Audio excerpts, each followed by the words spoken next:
কাঠি যারা আছে ওরা জানতে পারে যে কত করে আসছেন। আমরার কথা বাদ দেন, মানে এমনি এমনি এমনি ভাড়া হচ্ছে আপনার 750। হ্যাঁ 750 টাকা কি সারাদিন? ঘন্টা ঘন্টা 1.5 ঘন্টা। ঘন্টা 1.5 ঘন্টা? তো অনেক ভাড়া। ভাড়া তো কম না। এটা তো মনে করেন পাবলিকের রেটটা করে নাই, এটা সরকারি মাধ্যমে রেট হয়েছে। না আমরাটা তো সরকারি মাধ্যমে। এটা মনে করেন এই যে টিকিট টাকেট হুম এটা সরকারি মাধ্যমে। টিকিট কত করে? 57 টাকা করে 57 টাকা এক একজন।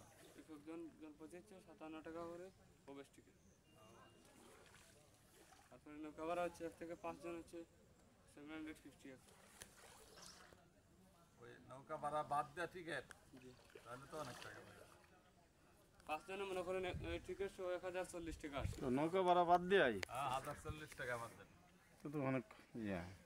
এর আগে যে আকলি বেড়াইছিল না ওগো তো ইয়েতে ঘুরা নিত, এটা তো ওরা ঘুরছে বেড়াই ওকে রাতার গুলো নিয়ে আসে নাই।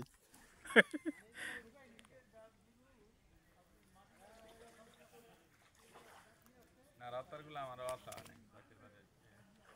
আপনি গেছিলেন? আপনি আসছিলেন? সিলেট আসছি মানে যাতে নিজেরা বেড়াইতে, কিন্তু রাতের গুলো জায়গায় জায়গায় চেফা চুফা খালি নৌকা। এই তো গাছ রি পুরানা। ভিতরে কি কোনো শিয়াল বা কোনো কিছু প্রাণী টানি নাই? এখানে শিয়াল আছে, তারপরে বানর আছে, ছোট মেছো বাঘ আছে। আচ্ছা এমনিতে রাসেল বাটপার পরে সব ধরনের সাপ আছে। সাপ আছে না?